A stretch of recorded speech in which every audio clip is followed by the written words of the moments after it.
शेतकरी मित्रांनो, खरीप हंगाम 2024 मध्ये विविध नैसर्गिक आपत्ती आणि प्रतिकूल हवामानामुळे झालेल्या पीक नुकसानीपुढे राज्यातील शेतकऱ्यांना एकूण 3,720 कोटी रुपये विमा भरपाई मंजूर करण्यात आली आहे.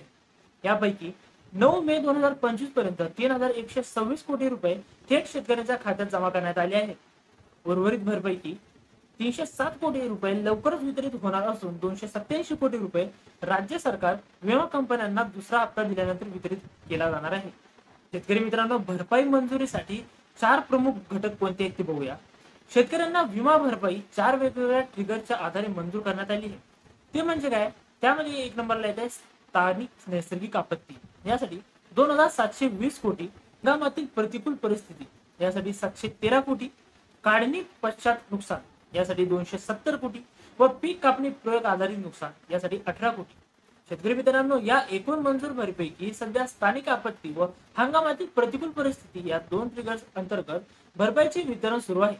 कारण सध्या राज्य सरकारने फक्त पहिला हप्ता विमा कंपन्यांना दिला आहे. या 2 ट्रिगर्स अंतर्गत मंजूर रक्कम 3,433 कोटी रुपये असून त्यापैकी 3,126 कोटी रुपये जमा झाले असून 307 कोटी रकमेचे वितरण प्रक्रियेत आहे. शेतकरी मित्रांनो, काढणी पश्चात नुकसान व पीक कापणी प्रयोगावर आधारित नुकसान भरपाईचे वितरण राज्य सरकारने विमा कंपन्यांना दुसरा हप्ता दिल्यानंतरच होणार आहे.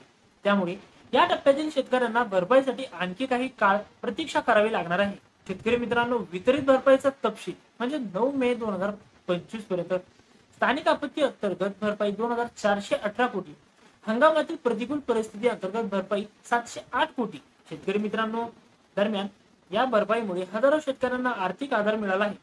मात्र पूर्ण रकमेचे वितरण होण्यासाठी राज्य सरकारकडून विमा कंपन्यांना तातडीने दुसरा हप्ता दिला जावा अशी मागणी शेतकरी संघटनांकडून होत आहे.